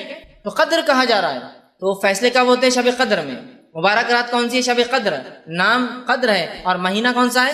رمضان ہے۔ تو لہٰذا جو لوگ اس آیت کو لا کر شب برات پہ یا 15 شعبان میں فٹ کرتے ہیں، وہ درخت قرآن کے ساتھ جو ہے کھلواڑ کر رہے ہیں، اس کا مذاق اڑا رہے ہیں۔ یہ پھر 2 بار اترا، ایک بار مبارک تھا، دوسری بار قدر تھی، کیسی عجیب باتیں، یہ سمجھنے کی ہمیں سخت ضرورت ہے۔ اس کے بعد جو بات بیان کی جاتی ہے اس رات کے تعلق سے، وہ یہ ہے کہ اس میں جو اللہ فیصلے لیتا ہے تقدیر کے، اس کی تفصیلات میں نے دے دی، تقدیر کے فیصلے، اور مبارک رات وہ یہ نہیں ہے جو بیان کی جا رہی ہے، بلکہ وہ شب قدر ہے۔ دوسری ایک اور بات بیان کی جاتی ہے کہ مردوں کی عید ہوتی ہے شب برات، 15 شعبان کو کیا ہوتا ہے؟ مردوں کی عید ہوتی ہے، اللہ سبحانہ تعالیٰ مردوں کو چھوڑتا ہے، پھر مردے دنیا میں آتے ہیں، دنیا میں آ کے رہتے ہیں، لہٰذا گھروں کو صاف کیا جاتا ہے، لوگ مغرب کے بعد نہاتے ہیں اور اچھے اچھے پکوان بناتے ہیں، مردوں کے نام سے فاتحہ دیتے ہیں، اور اس کو مردوں کی عید تصور کیا جاتا ہے، اور اس روز لوگ پھر قبرستان جاتے ہیں مردوں سے ملاقات کے لیے۔ دیکھیے 2 الگ ہی عمل ہے، مردوں کی عید والے مردوں کو چھوڑا جاتا ہے، تو ملنے خبر میں قبرستان کیوں جا رہے ہیں؟ وہ تو آپ کے پاس آ رہے ہیں نا، پھر روح آزاد کی جاتی ہے بولے 1 رات کے لیے، تو ٹھیک ہے نا، پھر تو آپ خبر پہ کیوں جا رہے ہیں؟ جب اگر میں کہوں کہ ایک آدمی جیل میں اسے آزاد کیا گیا ہے، چھٹی دی گئی، پرول پر چھوڑا گیا ہے، تو جیل میں جا کے کیوں مل رہے ہیں آپ پھر اس کو؟ اب تو نکل گیا نا، وہ تو گھر آ رہا ہوں آپ کے ملنے کے لیے۔ جب عقل سے کوئی کام ہوتا ہے نا شریعت کے خلاف، تو ایسی سر جو ہے نا جیسا وہ ایک لوہے کی دیوار پہ سر مارنے جیسا معاملہ ہو جاتا ہے۔ بول رہے ہیں کہ مردوں کی عید ہے، مردے آتے ہیں، روحوں کو چھوٹ ملتی ہے، چھٹی دی جاتی ہے، تو میرا سوال ہے کہ قبرستان کیوں جاتے ہو؟ اچھا چھٹی دی تو خبر میں آ کے بڑھ جاتے ہیں کہ مردے، چھٹی لینے کے بعد تو گھومیں گے پھریں گے نا ان کی روحیں، اور دلیل کیسی دی جاتی؟ دیکھیے اس رات اترتے ہیں روحیں، بولے دلیل کیا ہے؟ قرآن سے دلیل ہے، اور ماشاء قرآن ہے تو ہم تو پھر جھک جاتے ہیں، کیا ہے کہ ان جو ہے تنزل الملائکۃ والروح، اتنی آیت بس ٹکڑا آتی ہے، اترتے ہیں اس رات روح اور فرشتے ہیں۔ میرے بھائی یہاں روح سے مراد مردوں کی اور بڑے بڈھوں کی روحیں نہیں ہیں، یہاں روح سے مراد جبرائیل علیہ السلام ہے، اس لیے کہ جبرائیل علیہ السلام کا ایک نام ہے روح، اور وہ نام ان کا اللہ رب العزت نے سورہ شعراء سورہ نمبر 26 کی آیت نمبر 196 سے آگے پڑھی استعمال کیا ہے اور فرمایا نزل بہ روح الامین، اس قرآن کو لے کر آیا ایک امانت دار فرشتہ، اور جبرائیل علیہ السلام کا نام جبرائیل ہے، جبریل ہے، روح الامین ہے، اور روح بھی آپ کا نام ہے۔ تو اترتے ہیں اس رات جبرائیل امین اور ان کے ساتھ فرشتے، یہ معنی ہے اس کا۔ نہیں بولے بڑے اور بوڑھوں کی روحیں اترتی ہے اور وہ آ کر ملتی ہے، لہٰذا لوگ جاگتے ہیں، کھانے بناتے ہیں، عبادتیں کرتے ہیں، میٹھے بناتے ہیں، پسند کے کھانے بناتے ہیں، اور پھر رات کے خاتمے پر قبرستان یا رات کے حصوں میں قبرستان جاتے ہیں، خبر والوں کے لیے دعا کرتے ہیں، اس پر پھول ڈالتے ہیں، اس پہ چادریں چڑھاتے ہیں، اس پہ کیا کرتے ہیں، یہ تمام چیزیں غلط ہیں۔ میں نے تو اس حد تک دیکھا کچھ لوگوں کا یہ ماننا ہے کہ آج 15 کی رات کو جو سال بھر مردے مرتے ہیں، بولے مرتے ہیں، ان کی روحوں کو 15 تاریخ کو داخلہ ملتا ہے، مطلب سب روحیں آتی ہے، پھر پرانی روحیں نئی روحوں کے ساتھ اوپر جاتی ہے۔ تو لوگ میں نے دیکھا ہے مٹی کے ہانڈوں کے اندر خبر کی مٹیاں ڈال کے لاتے ہیں اس کے اندر، اپنے گھروں کے اوپر ہنڈیوں کے اندر، اور اس رات جو اس سے فاتحہ درود پڑھا جاتا ہے، اور پھر بولاتا ہے کہ اب مردہ جا کے پرانا مردہ جو مر گیا ہے بیچارہ 1 سال کے اندر جو مرا ہے، اب جا کے پرانے مردوں میں اس کا بھی شامل ہو جائیں گے، مطلب اب وہ بھی پرانے مردوں میں 1 سال تک اس کی روح 15 شعبان تک بھٹک رہی تھی، پھر اس کی خبر کی مٹی لا کے فاتحہ پڑھی جاتی ہے، اور اب کہا جاتا ہے اب یہ جا کر پرانے مردوں کے ساتھ رہ سکتا ہے اور اس کی روح جاتی ہے۔ یہ سب مشرکانہ عقائد ہیں، ان سب کا اسلام سے میرے بھائیوں کچھ لینا دینا نہیں ہے۔ اور یہ رات کو جو ہے نہ اللہ فیصلے لیتا ہے، اس رات میں نہ مردوں کی عید، نہ مردوں کی روحیں آتی ہے، نہ اس رات کے اندر کوئی فضیلت ثابت ہے سوائے اس مہینے میں روزوں کی فضیلت، اور 15 شعبان کو اللہ مومنوں کو معاف کر دیتا ہے، کافروں کو انتظار کرتا ہے، ڈھیل دیتا ہے، کینہ پرور لوگوں کو چھوڑ دیتا ہے حساب سے، تاکہ وہ کینہ کو دل سے نکال لے۔ تو اگر اس مہینے میں کچھ کرنا ہے شعبان کو آپ کو اور مجھے، کثرت سے روزے رکھنا ہے، کثرت سے روزے رکھنا ہے۔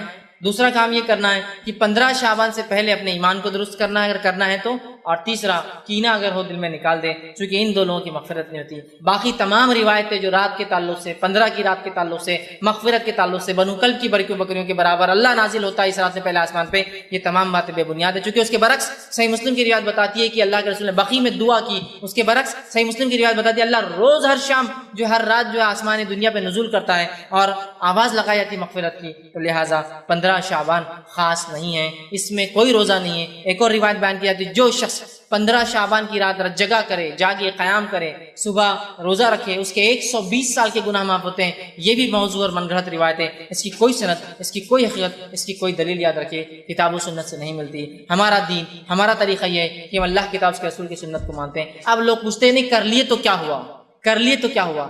صحابہ کی جماعت کو ذرا اندازہ لگائی، غور کیجیے، صحابہ کسی نیکی کو نہیں چھوڑتے تھے، کیا چھوڑتے تھے؟ صحابہ کسی نیکی کو نہیں چھوڑتے تھے۔ میں آپ سے سوال کرتا ہوں، اللہ کے رسول صلی اللہ علیہ وسلم 23 سال دنیا میں رہے، 23 سال میں یہ بار 22 بار تو کم از کم آئیں گی، آپ نے اس رات کو منایا کیا؟ صحابہ میں سے خلفاء راشدین 30 سال حیات رہے، اس کے بعد آپ کی حکومت رہی، کسی نے حکم دیا کہ کل شعبان ہے، 15 ہے، جاگنا ہے، صبح روزہ رکھنا ہے؟ اس کے بعد کیونکہ آپ کی حدیث ہے کہ آج 100 سال کے بعد آج سے ہم میں سے کوئی زندہ نہیں رہے گا سال تک، 110 ہجری میں آخری صحابی کا انتقال ہوا، ٹھیک ہے؟ تو 110 ہجری تک کسی نے یہ رات منائی ہے کیا؟ یہ تقریباً کم بیش رات 5ویں صدی میں 475 ہجری کے بعد منانا شروع ہوئی۔ صحابہ کا ایک بھی اثر موجود نہیں ہے جس کے اندر پتہ چلے کہ صحابہ اس رات میں کسی قسم کی عبادت کرتے تھے۔ قرآن سے تو دلیل چھوڑی دیجیے، اگر آپ قرآن کی دلیل بولیں گے تو مذاق ہو جائیں گا، ہنسی آئیں گے۔ حدیث میں کوئی دلیل نہیں سوائے اس کی موضوع روایتیں آپ لا رہے ہیں، اس کے برعکس میں نے پوری صحیح روایت رکھی، اور اس کے برعکس کسی ایک صحابی سے، کسی ایک تابعین سے اس رات میں خصوصی عبادت، خصوصی روزے، خصوصی اعمال کا تذکرہ نہیں ملتا۔ تو میرے بھائیوں میں آپ سے گزارش کروں گا، جو کام اللہ کی کتاب اس کے رسول کی سنت ثابت نہیں ہے، اللہ کے لیے اس کام کو ہم کبھی نہ کریں۔ فائدہ مند نہیں ہو سکتا سوائے نقصان کے، اس لیے کہ دین کیا ہے نبی اکرم صلی اللہ علیہ وسلم بتا چکے۔ آپ نے وارننگ دے دی اور کہا کہ جو ہے دین کے اندر نئے کاموں سے بچتے رہنا، دین میں محدثات سے، نئے کاموں سے بچتے رہنا، اس لیے کہ کل محدثۃ بدعہ، ہر نیا کام دین بدعت ہے، وکل بدعت ضلالہ، اور ہر نیا کام گمراہی، بدعت گمراہی کی طرف لے جاتی ہے، وکل ضلالۃ فی النار، اور ہر گمراہی جہنم کی طرف انسان کو لے۔ ہمیں چاہیے کہ ہم اپنے آپ کو کتاب و سنت کا متبع رکھیں، جس کام کو اللہ کے رسول صلی اللہ علیہ وسلم اور صحابہ نے نہیں کیا کبھی کوشش نہ کرے کہ وہ کام کرے، اس لیے کہ وہ سوائے ضلالت، سوائے گمراہی کے، سوائے دلدل اور سوائے کیچڑ میں لے جانے کے، سوائے آخرت میں جہنم کی آگ میں لے جانے کے علاوہ کچھ نہیں کر سکتی۔ تو لہٰذا اس مہینے کی فضائل میں صرف روزے رکھنا اور 15 شعبان کی فضائل میں اس رات اللہ لوگوں کی مغفرت کرتا ہے اور کینہ پرور لوگوں کو انتظار کرتا ہے کہ وہ توبہ کر لے، بس یہی اس کے فضائل ہے۔ اس کے علاوہ اس مہینے کی اور بھی اگر کوئی فضیلت لوگ بتائے، ہو سکتا ہے دنیا کے کچھ علاقوں میں مختلف اور بھی رسومات لوگ کرتے ہوں گے، وہ جو بھی کرتے ہیں یاد رکھیں ان میں سے کچھ بھی کتاب اور سنت سے ثابت نہیں ہے۔ جو ثابت ہے وہ 3 باتیں ہیں، روزہ رکھیے، رکھنا ہے تو جتنے زیادہ ہو سکتے ہیں، دوسرا 15 شعبان سے پہلے اپنے ایمان کو درست کر لیں، تیسرا کینہ دل میں ہو کسی پر نکال دے تو بس کافی ہے۔ اور یہی اس مہینے کی فضیلت ہے کہ اس میں روزے رکھنا ہے، اس میں شعبان کی 15 ایک رات ہے جس میں اللہ کے رسول نے فضیلت بتائی۔ اللہ ہر کسی کو معاف کرتا سوائے جو ایمان والا نہ ہو اور جس کے دل میں کینہ ہو، تو لہٰذا یہی اعمال کرنے کے، باقی تمام چیزیں اس میں خرافات ہے۔ اور اگر ہم نبی اکرم صلی اللہ علیہ وسلم سچی محبت کا دعویٰ کرتے ہیں، ہم حقیقت میں یہ کہتے ہیں کہ ہم صحابہ کے متبع، صحابہ کے طریقے پہ چلتے ہیں، ہمیں چاہیے کہ جو کام انہوں نے کیا صرف وہ کرے، جس سے روکا اس سے رک جائے، اور ہرگز یہ نہ کریں کر لیے تو کیا ہوا، یہ سوال شیطان کی طرف سے، کر لیے تو کیا، اور پھر اس کا جب شیطان بہکاتا ہے اور ایسی گمراہیوں کی دلدل میں لے جاتا ہے کہ جہاں سے واپس لوٹنا ناممکن ہو جاتا ہے۔ میں اپنی بات کو ہی ختم کروں گا۔ اللہ رب العزت سے آخر میں دعا کہ اللہ سبحانہ تعالیٰ جو کچھ کہا سنا گیا اسے عمل کی توفیق عطا فرمائے، ہم تمام کو ہر قسم کی بدعت اور خرافات سے محفوظ رکھیں، ہم تمام کو ہر مہینے کی صحیح فضیلت جان کے اس پر عمل کرنے کی توفیق دے، اور ہر قسم کی ان مہینوں میں کی جانے والی بدعتوں سے ہماری حفاظت کرے جب تک ہمیں زندہ رکھے، اسلام اور ایمان پر زندہ رکھے، خاتمہ ہمارا ایمان پر ہو۔ وآخر دعوانا الحمد للہ رب العالمین، سبحان ربک رب العزت عما یصفون وسلام علی المرسلین والحمد للہ رب العالمین۔ بسم اللہ الرحمن الرحیم، الحمد للہ رب العالمین والصلاة والسلام علی خاتم النبیین والمرسلین، رب اشرح لی صدری ویسر لی امری واحلل عقدۃ من لسانی یفقہوا قولی۔ السلام علیکم فیض جی، میرا سوال روزے سے تعلق ہے جی۔ اس مہینے میں نبی صلی اللہ علیہ وسلم پورے مہینے روزے رکھتے تھے یا نہیں رکھتے تھے، یہ پوچھنا ہے مجھے، کیونکہ میں نے کہیں سنا ہے، پڑھا تو نہیں ہے، کہ نبی صلی اللہ علیہ وسلم نے کہا ہے کہ رمضان سے 15 دن پہلے تک تم روزے رکھ سکتے، اس کے بعد نہ رکھے، کیونکہ تم رمضان میں کمزور نہ ہو جائے روزے رکھنے کے لیے۔ یہ مجھے صحیح ہے یا غلط ہے، ذرا بتا دیجیے آپ۔ بھائی نے ایک اچھا سوال کیا کہ انہوں نے کہا کہ اللہ کے رسول صلی اللہ علیہ وسلم نے منع کیا بعد آدھے نصف شعبان کے بعد روزے رکھنے سے، کہا کہ تم رمضان کے روزوں میں کمزوری نہ آئے۔ تو دیکھیے میں نے اس کی وضاحت تقریر میں کر دی تھی، تو یہ ہے کہ بات صحیح تو یہ ہے کہ آپ صلی اللہ علیہ وسلم کی جو سنت ہے وہ یہ ہے کہ آپ اس مہینے میں سب سے زیادہ روزے رکھتے یا پورے مہینے کے روزے رکھتے۔ دوسرا، ایسا آدمی جس کو ڈر ہے کہ روزے رکھنے کی بنیاد پر اس کے رمضان کے روزے چلے جائیں گے تو وہ پھر اس مہینے روزے کم کر دیں۔ سمجھ رہے ہیں؟ میں نے بات وضاحت کر دی تھی۔ جس آدمی کو اس چیز کا ڈر ہے کہ اس مہینے اگر وہ پورے روزے رکھیں گا اس میں کمزوری آ جائیں گی، اس کے اندر رمضان روزے کی رکھنے کی طاقت نہیں ہوگی، تو پھر اس آدمی کے لیے منع ہے کہ وہ روزہ رکھے۔ جیسے حضرت عمر کے تعلق سے بھی آتا ہے کہ جو شعبان کے آخری دنوں میں روزہ رکھتا ہے اس کو روزہ توڑوا دیتے تھے۔ کیوں؟ کہیں ایسا نہ ہو کہ شعبان کے آخری ایام میں تم روزے رکھو اور بعد میں یہ ہو کہ کمزوری آ جائے اور رمضان کے فرض روزے ضائع نہ ہو جائے۔ ٹھیک ہے، تو میں کہوں گا عام زبان میں روزے رکھنا چاہیے، جتنے روزے رکھتے ہیں رکھیں۔ اگر آپ کو لگے رمضان کے روزوں میں کمزوری آ سکتی ہے اس روزے سے، تو لہٰذا اس روزے کو پھر ان روزوں کو آپ چھوڑ دیں، یہ زیادہ بہتر ہے، اس لیے کہ رمضان کے روزے ہم پر فرض ہوتے ہیں۔ بھائی نے ایک سوال کیا کہ جب اللہ کے رسول صلی اللہ علیہ وسلم کی وفات ہوئی تو جبرائیل علیہ السلام نے یہ کہا کہ اے محمد صلی اللہ علیہ وسلم اس کے بعد میں دنیا میں نہیں آؤں گا۔ دیکھیے نبی اکرم صلی اللہ علیہ وسلم کے بعد جبرائیل علیہ السلام وہی لے کے کبھی نہیں آئیں گے دنیا میں، چونکہ وہی کا سلسلہ بند ہو گیا ہے۔ ہاں وہی لے کر اس لیے کہ وہی کا سلسلہ بند ہو چکا ہے، لیکن آپ صلی اللہ علیہ وسلم کے بعد جبرائیل علیہ السلام ہر سال آتے ہیں، اور وہ ہوتا ہے قدر کی رات، جو اللہ نے فرمایا تنزل الملائکۃ والروح، اترتے ہیں اس رات جبرائیل علیہ السلام اور فرشتے۔ تو لہٰذا جبرائیل علیہ السلام ہر سال اس رات میں آتے ہیں، رات بھر آتے ہیں، اور کچھ روایتوں کے مطابق فرشتے آتے ہیں اور مصافحہ کرتے ہیں سب لوگوں سے جو اس رات کو فائدہ اٹھاتے ہیں، عبادتیں کرتے ہیں اور جو کام بتائے کرتے ہیں، وہ ان سے مصافحہ کرتے ہیں اور اس چیز سے خوش ہوتے ہیں اور اللہ کے پاس جا کر بتاتے ہیں کہ اللہ کے بندے جو ہے کیا کر رہے ہیں۔ کسی نے سوال کیا کہ جبرائیل علیہ السلام بھی تو فرشتے ہیں، تو وہ تو ملائکہ کے لفظ میں آ گئے جو آیت میں نے پڑھی تنزل الملائکۃ والروح، پھر الگ سے روح کیوں کہا گیا؟ اچھا سوال ہے۔ دیکھیے بتانے کا مقصد یہ ہے اس آیت میں کہ اس رات اترتے ہیں فرشتے اور فرشتوں کا سردار بھی ساتھ اترتا ہے، تو الگ سے کہا جا رہا ہے جبرائیل علیہ السلام ملائکہ کے اندر شامل ہے، فرشتوں میں شامل ہے، لیکن سمجھ لیجیے اگر کوئی سمجھ لیجیے کہہ رہا ہے کہ IRC کی ٹیم بھی آئی تھی اور IRC کا پریسیڈنٹ بھی ساتھ تھا، تو الگ سے بولنا ہی پڑتا ہے کہ ٹیم تو تھی لیکن پریسیڈنٹ بھی تھی۔ سمجھ رہے ہیں بات؟ لہٰذا فرشتے تو آ رہے ہیں لیکن فرشتوں کا سردار بھی آ رہا ہے۔ جبرائیل علیہ السلام بہت اونچا مقام رکھتے ہیں کہ فرشتوں میں، اللہ کے مقرب فرشتوں میں سے یہ بھی ایک ہے، اور انبیاء کو جو وہی لاتے ہیں یہی لاتے ہیں۔ ٹھیک ہے، تو لہٰذا الگ سے کہا جا رہا ہے۔ تو جو اللہ نے کہا تنزل الملائکۃ والروح سورہ قدر میں، اس کا معنی ہے اترتے ہیں اس رات جبرائیل علیہ السلام اور فرشتے۔ وہ اس لیے کہا گیا کہ خاص طور سے بتانا مقصود تھا یہ رات کتنی اہمیت کی حامل ہے کہ جو فرشتہ صرف وہی لے کے انبیاء کے پاس آتا تھا، وہ اس کے بعد اگر آتا ہے دنیا میں وہ قدر کی رات آتا ہے اور اس رات کو ہم کتنے مزے سے ضائع کرتے ہیں، بلکہ بہت سے تو صرف ایک ہی رات مناتے ہیں، کون سی؟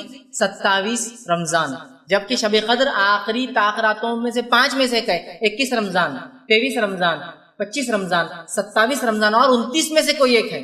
بتانے کا مقصد ہے اترتے ساتھ فرشتے جبرائیل اور جو ہے رحمتیں اور برکتیں اور تقدیر کا فیصلے جو فرشتوں کو دی جاتے کہ سال بھر کیا ہونا ہے، یہ سب ہوتا ہے۔ لہٰذا ہم قدر کی رات کو اہتمام کے ساتھ منانے کی کوشش کریں۔ میرا اس پر ایک چھوٹا سا عنوان ہے، شب قدر کی اہمیت اور ہماری غفلتیں۔ ضرور اس عنوان کو دیکھیں آپ تاکہ کس غفلت میں اس رات کو مناتے ہیں۔ اللہ تعالیٰ میں صحیح توفیق عطا فرمائے کہ اس رات کا ہم صحیح فائدہ اٹھا کر 1000 مہینوں سے زیادہ کا ثواب حاصل کریں۔ السلام علیکم فیض بھائی، کینہ پرور سے کیا مراد ہے؟ بھائی نے ایک سوال کیا کہ کینہ پرور سے کیا مراد ہے۔ کینہ پرور کا مراد یہ ہے کہ جو شخص اپنے دل میں بنا کسی شرعی عذر کے کسی کے بارے میں برائی رکھتا ہو۔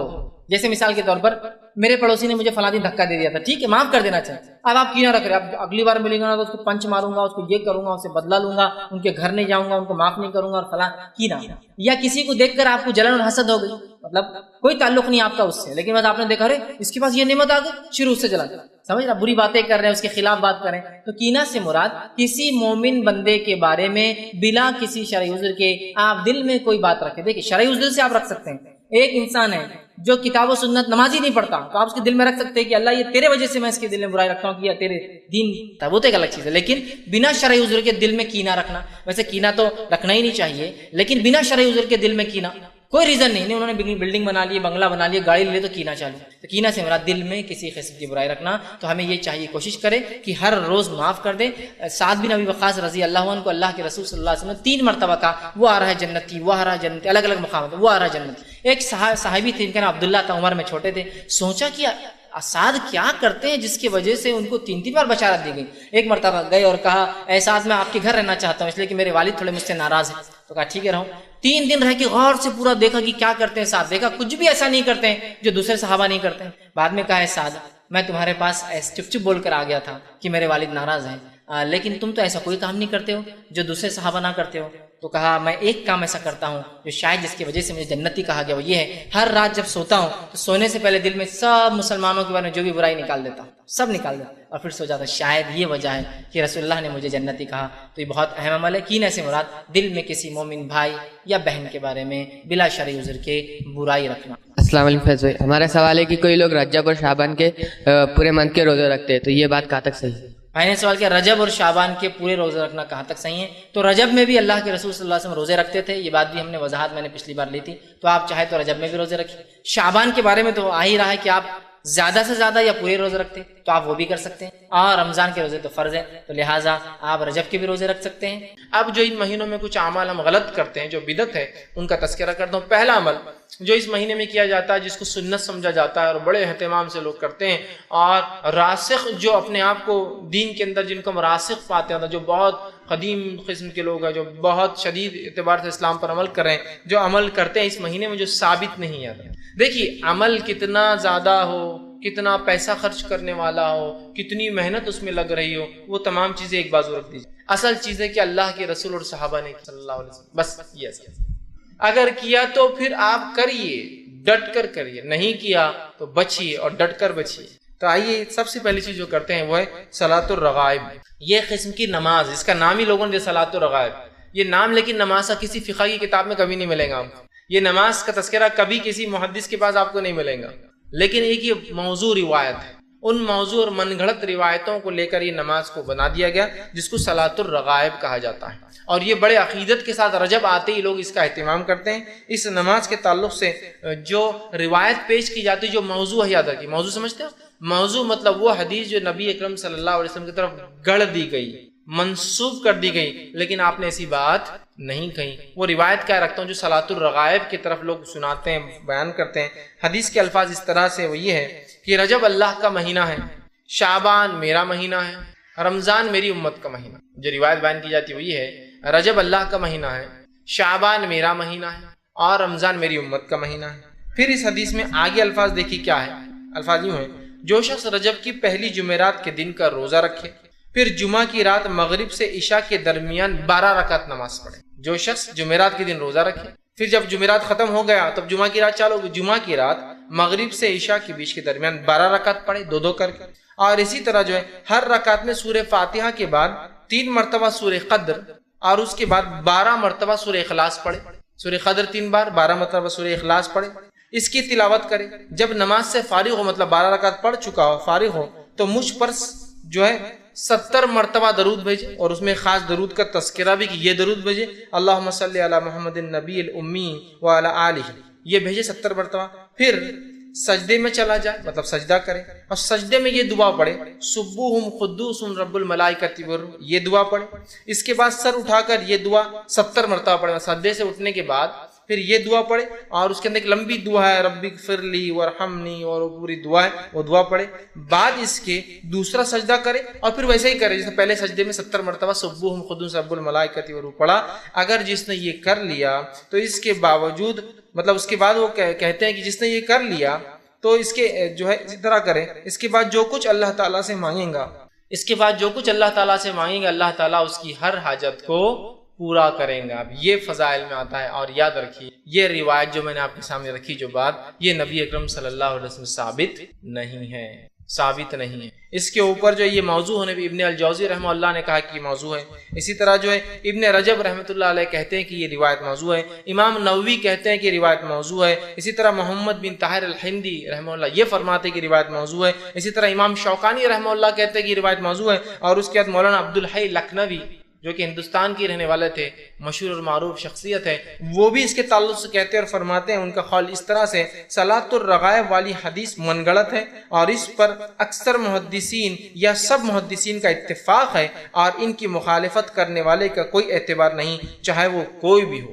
کیا کہہ رہے ہو عبدالحق جو ہے عبدالحی لکھنوی رحمہ اللہ کہ جو ہے یہ نماز کے تعلق سے کہہ رہے ہیں کہ صلاۃ الرغائب والی روایت من گڑت ہے تمام محدثین کی نزدیک، اور جس نے اس کے خلاف بات کی اس کو کوئی اعتبار نہیں۔ تو یہ صلاۃ الرغائب جو خاص طور سے پہلے جمعرات کا جو رجب کے اندر روزہ رکھا جاتا ہے، اس کے بعد رات جب آتی ہے تو 12 رکعت نماز اس طریقے سے پڑھی جاتی ہے، یاد رکھیے اس کا کوئی وجود، اس کا کوئی ثبوت، اس کی کوئی دلیل صحیح ثابت نہیں ہے، یہ موضوع ہے، اور علماء کو چاہیے کہ اس موضوع بات کا اظہار کرے، ورنہ یہ موضوع روایتیں جو نبی اکرم صلی اللہ علیہ وسلم طرف گڑھی گئی ہے، یاد رکھیے یہ بھی جھوٹ میں شامل ہے، اور آپ صلی اللہ علیہ وسلم نے اس کی وضاحت حدیث میں کر دی، جو جانتے بوجھتے مجھ پر جھوٹ باندھے وہ اپنا ٹھکانہ جہنم کی آگ بنا لے۔ تو ہم کوشش کریں کبھی بھی ان موضوع روایتوں کو کبھی بھی جو اپنی طرف سے ہم روایت کرنے کی کوشش نہ کریں، بلکہ ہم انکار کریں کہ نہیں غلط ہے۔ تو پہلا عمل رجب آتے ہی صلاۃ الرغائب، پہلے جمعرات والا عمل۔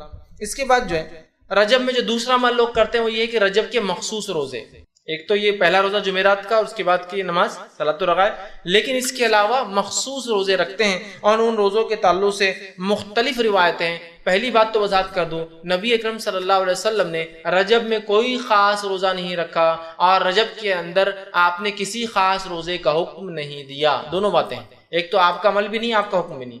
نبی اکرم صلی اللہ علیہ وسلم رجب میں کوئی خاص روزہ نہیں رکھا اور کسی خاص روزے کے رکھنے کا حکم نہیں دیا، یاد رکھیے۔ اب جو لوگ یہ روایتیں بیان کرتے ہیں رجب کے روزوں کی، وہ سب من گھڑت ہے، یاد رکھیے۔ امام نووی رحمہ اللہ نے ایک بہت اچھی بات فرمائی، جب بھی کسی حدیث کو ایسے دیکھو جس کے فضائل بہت ہی زیادہ ہو رہے ہو، یا محدثین کے اقوال ایسے موجود ہیں کہ جب تم دیکھو کہ کسی حدیث میں یا کسی عمل کے بہت زیادہ فضائل پتہ چل رہے ہو، تو جان لو کہ یہ فضائل من گڑت ہے، یہ وہ حدیث من گڑت ہو۔ صحیح روایتوں کے مقابلے میں یاد رکھیں، صحیح روایتیں جیسا مثال کے طور پہ شب قدر کی فضیلت کیا ہے؟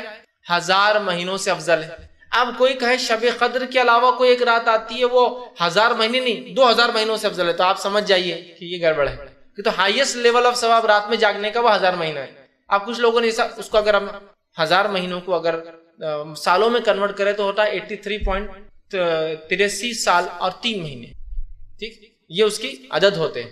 آپ کو کہا ایک رات جاگنے کا روزہ رکھنے کا 120 سال کے گناہ معاف ہوتے، تو آپ سمجھ جائیے کچھ تو بھی گڑبڑ ہے۔ جس رات کے جاگنے کی بات قرآن کہہ رہا ہے، جس رات کی عبادت کو قرآن 1000 کہہ رہا ہے، اور کوئی 120 سال کا کہے تو سمجھ جائیے کچھ نہ کچھ، مطلب بہت کثیر ثواب جو کہ صحیح اعمال کے مقابلے میں آ رہا، سمجھ جائیے من گڑت ہے۔ اب دیکھیے کیا روایت بیان کی جاتی ہے اس میں روزوں کے فضائل میں۔ روایت اس طرح سے موضوع ہے، یاد رکھیے روایت موضوع ہے، اللہ رب العزت رحم کرے، میں صرف روایت کرنے کے اعتبار سے کر رہا ہوں۔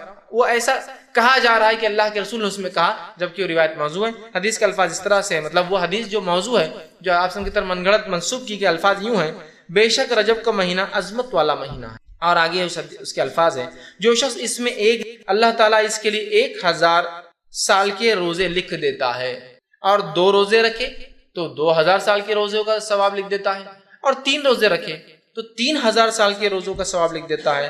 پھر اس کے اندر ہے اور جو ہے لکھ دیتا ہے، اور اگر 7 دن کے روزے رکھے تو اللہ جو ہے اس کو جہنم کے دروازے اس کے لیے بند کر دیتا ہے، اور اگر 8 دن کے روزے رکھے تو جنت کے پورے دروازے اس کے لیے کھول دیتا ہے، اور جس میں سے چاہے جنت میں تاکہ وہ داخل ہو جائے۔ اور جو شخص 15 دن کے روزے رکھے اس کی برائیوں کو نیکیوں میں تبدیل کر دیا جاتا ہے، اور ایک منادی دینے والا آسمان پہ اعلان کرتا ہے، اللہ تعالیٰ نے تمہاری مغفرت کر دی، اب تم نئے سرے سے عمل شروع کرو، ٹھیک ہے۔ اور جو شخص اس میں زیادہ سے زیادہ روزے رکھے اللہ تعالیٰ اس کو زیادہ زیادہ عطا فرماتا ہے۔ یہ روایت موضوع ہے اور من گڑت ہے۔ امام الجوزی نے اپنی موضوعات اپنی کتاب الموضوع کے اندر اس کو روایت کیا، اور اکثر محدثین نے اس کو اپنی موضوعات کے اندر روایت کیا کہ یہ روایت صحیح نہیں ہے۔ یہ تو 1000 دن کے روزوں کا ثواب بتایا جا رہا ہے، 2000 دن کے روزے مطلب 30 دن رکھ لیا تو 3000 ہو گئے، یا 29 کا دن آتا 29000، اللاجیکل بات ہے، اس لیے کہ دیگر اعمال پہ شب قدر پر یا رمضان کے روزوں پر یہ فضائل کی بات نہیں آ رہی، یاد رکھیے۔ اسی لیے میں نے کہا کثرت سے جب فضیلت آئے کسی چیز میں بہت زیادہ جو صحیح کے مقابلے میں ہو تو سمجھ آئیے کچھ نہ کچھ گڑبڑ آ رہی ہے اس کے، ٹھیک ہے۔ تو بہرحال دیکھیے کس قسم سے بات آئی ہے، یاد رکھیے یہ تمام چیزیں جو ہے موضوع ہے۔ اسی طرح اس میں ایک خاص نماز کا بھی تذکرہ آتا ہے روزے کے ساتھ، کہ روزہ رکھے اور نماز پڑھے، وہ اس طرح سے بیان کیا جاتا ہے، اور یہ بھی روایت موضوع جھوٹی ہے لیکن لوگ عمل کرتے ہوئے کیا ہے، حدیث کو ایسا بیان کیا جاتا ہے جو کہ جھوٹی ہے۔ جو آدمی رجب میں 1 دن کا روزہ رکھے اس میں 4 رکعت اس طرح پڑھے کہ پہلی رکعت میں سورہ جو ہے فاتحہ کے بعد جو ہے 100 مرتبہ آیت الکرسی پڑھے، اور پھر دوسری رکعت میں 100 مرتبہ سورہ اخلاص پڑھے، مطلب پہلی رکعت میں سورہ فاتحہ 100 مرتبہ آیت الکرسی، دوسری رکعت میں سورہ فاتحہ کا 100 مرتبہ سورہ اخلاص پڑھے، تو اس کی موت نہیں آئیں گی یہاں تک کہ وہ جنت اس سے دکھا لیا جائے، یا جنت میں اس کا ٹھکانہ نہ اسے بتا دیا جائے۔ مطلب روزہ رکھے، روزہ رکھنے کے بعد 4 رکعت اس روزے میں یہ نماز پڑھے، کیا نماز پڑھے جو بتایا جا رہا طریقہ کہ سورہ فاتحہ کے بعد 100 مرتبہ آیت الکرسی، سورہ فاتحہ کے بعد 100 مرتبہ سورہ اخلاص، تو فائدہ کیا ہوگا اس کو، نہیں مرے گا مگر جنت میں اس کا ٹھکانہ بتا دیا جائے گا کہ تم یہاں رہنے والے ہو جنت۔ یہ صحیح روایت نہیں ہے، یہ موضوع ہے۔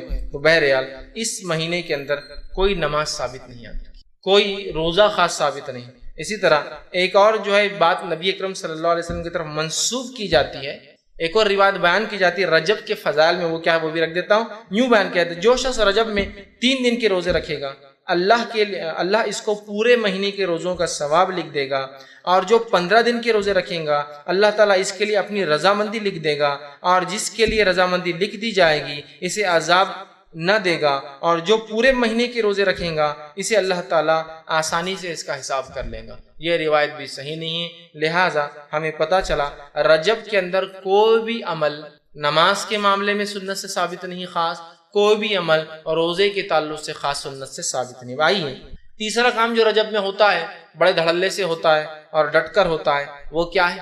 وہ یہ ہے کہ رجب کی 27 کی رات کو خاص طور سے شب معراج منایا جاتا ہے۔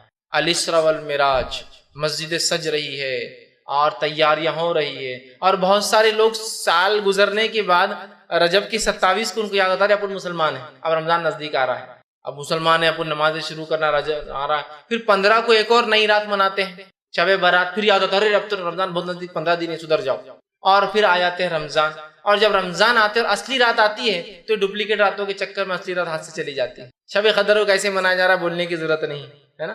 بہرحال تو رجب میں ایک فضیلت جو اس کی بتائی جاتی جو ہے نہیں، وہ کیا ہے کہ اس میں ایک رات ہوئی جس میں آپ صلی اللہ علیہ وسلم نے سفر کیا، اور وہ جو ہے مسجد حرم سے مسجد اقصیٰ گئے، پھر مسجد اقصیٰ کے آسمانی سفر کیا۔ یاد رکھیے یہ رات تو ہوئی، کب ہوئی وہ نہیں پتا ہے ہم کو، 27 خاص میں کب ہوئی نہیں پتا ہے، یہ واقعہ صحیح ہے کہ آپ صلی اللہ علیہ وسلم کو معراج ہوئی۔ اب بہت سے لوگ ہوتے ہیں وہ بولتے ہیں کہ جو ہے قرآن کے اندر معراج کا تذکرہ ہے، قرآن کے اندر معراج کا، اس لیے ہم منانا چاہیے۔ قرآن کے اندر الحمدللہ معراج کا تذکرہ کہیں بھی نہیں، قرآن کے اندر تذکرہ اسراء کا ہے۔ قرآن کے اندر تذکرہ اسراء اور معراج کیا ہے بتا دیتا ہوں۔ اسراء کہتے ہیں اس سفر کو جو آپ صلی اللہ علیہ وسلم نے مسجد حرم سے مسجد اقصیٰ طے کیا، یہ اسراء، اور معراج کہتے ہیں اس سفر کو جو مسجد اقصیٰ سے آسمان ہو۔ معراج کا مطلب ہوتا ہے چڑھنا، سیڑھیاں اوپر کی طرف جانا، وہ تذکرہ ہے۔ تو قرآن نے کہیں بھی معراج کا تذکرہ نہیں کیا، اسراء کا کیا۔ سبحان الذی اسریٰ، سورہ جو ہے بنی اسرائیل سورہ نمبر 17 آیت نمبر 1، سبحان الذی اسری بعبدہ لیلا من المسجد الحرام الی المسجد الاقصی الذی بارکنا حولہ لنریہ من آیاتنا انہ هو السمیع البصیر۔ یہ آیت نے فرمایا کہ پاک بابرکت ہے وہ ذات جو لے گیا اپنے بندے کو رات کے ایک حصے میں مسجد حرام سے مسجد اقصی کی طرف، جس کے اطراف ہم نے اپنی برکتیں پھیلا رکھی ہے تاکہ جو ہے لنریہ من آیاتنا، اپنے بندے کو اللہ کے رسول صلی اللہ علیہ وسلم کچھ نشانیاں دکھائے اپنی۔ سمجھ رہے آپ؟ تو اسراء کا تذکرہ ہے، معراج کا تذکرہ قرآن میں کہیں بھی نہیں، اور ہم منا رہے ہیں کیا معراج؟ تذکرہ اسراء کا ہے۔ بہرحال تو یہ واقعہ ہوا، ہم واقعے کا انکار نہیں کرے کہ آپ صلی اللہ علیہ آسمان پہ گئے، وہ سفر ہوا، آپ مسجد حرم سے اقصی گئے، آپ نے نماز پڑھائی وہاں امام انبیاءوں کو، وہاں سے پھر جبرائیل السلام سفر کر کے آپ کو براق کو بٹھا کر آسمانوں کی طرف لے گئے، پہلے آسمان، دوسرا آسمان، تیسرا آسمان، چوتھا آسمان، پانچواں، چھٹا، ساتواں آسمان پہ گیا، اللہ آپ سے ہم کلام ہوا، آپ کو کچھ آیتیں جو ہے سورہ بقرہ کی 2 آخری آیتیں دی گئی، اللہ رب العزت سے کلام ہوا، ابراہیم علیہ السلام سے ملاقات ہوئی، بہت ساری باتیں اس کے اندر آتی ہیں، ہم انکار نہیں کرتے ان کا، لیکن کسی چیز کے ہونا اس کے منانے کی دلیل نہیں ہے۔ نہیں واقعہ ہوا مطلب منایا جائیں گا، تو پھر فتح مکہ ہوا تو وہ بھی مناتے، فتح مکہ ہوا تو کیا وہ بھی مناتے؟ اپنے شہروں سے باہر جا کر پھر اونٹوں اور گھوڑوں بیٹھ کے اپنے شہر میں آئیں گے کہ فتح مکہ ہوا تو آج تو منائیں گے۔ جنگ بدر ہوئی جس کو اللہ نے فرقان کہا، یوم الفرقان تھا، اس دن اللہ نے فرق کر دیا کفر میں اور توحید میں، تو کیا اس دن بھی ہم منائیں گے؟ چپ چپ باہر جا کے جنگ لڑیں گے ایک دوسرے سے، اور کچھ لوگ اور بولیں گے ہاں یہ یوم الفرقان تھا، فتح مکہ منائیں گے کیا؟ ہوا نا۔ اسی طرح اللہ رب العزت نے صلح حدیبیہ کو کہا، اللہ کے رسول کو جب صحابہ ناراض تھے کہ کیوں آپ نے صلح کی، ہم لڑتے تھے ان سے، اللہ نے کہا کہ ہم نے آپ کو جو ہے فتح مبین عطا فرمایا، انا فتحنا لک فتحا مبینا۔ صحابہ سمجھتے ہار ہے، اللہ کہہ رہا ہے ہم نے آپ کو کھلی کامیابی دی، اور بعد میں پتہ چلا جو صلح حدیبیہ کا کیا فائدہ ہوا، تو اب صلح حدیبیہ بھی منائیں گے نہیں، اس دن اللہ نے کہا کہ یہ تو فتح مبین ہے اور یہ یوم الفرقان ہے، شب جو ہے جنگ بدر، اور اسی طرح فتح مکہ ہوئی، اسلام کو غلبہ ملا تو وہ منائیں گے، ایسا کریں گے۔ پھر اللہ کے ہجرت کر کے گئے تو ہم بھی سب کہیں تو بھی جا کے آئیں گے، کریں گے کہیں، چیز کا ہونا منانے کی دلیل نہیں ہے۔ تو یہ ہوا واقعہ، اس واقعے کی اگر تفصیلات آپ دیکھنا چاہتے ہیں تو میرا اس پہ ایک مفصل 2-2.5 گھنٹے کا ایک بہت تفصیلی عنوان ہے، شب معراج کی حقیقت اور ہماری بدعتیں، یہ آپ دیکھ لیں۔ اس کے بعد شب برات آئیں گے، اس پہ میرا ایک لیکچر ہے، شب برات کی حقیقت اور ہماری بدعتیں، اور تیسری رات جو منائی جاتی ہے جو حقیقی ہے اس کے اوپر ہی میرا ایک لیکچر ہے، شب قدر کی اہمیت اور ہماری غفلتیں، اس کو ضرور آپ دیکھیں۔ تو شب معراج کی حقیقتیں اور ہماری بدعتیں، اس میں نے بہت تفصیلی رکھا ہے کہ کسی چیز کا ہونا منانے کی دلیل نہیں۔ بہرحال تو اب اس رات کو یاد رکھیے، اس رات کو نبی اکرم صلی اللہ علیہ وسلم کے ساتھ وہ معجزہ ہوا جو آپ لے گئے، یہ رات 27 رجب تھی، اس کے بارے میں کوئی دلیل ثابت نہیں ہے۔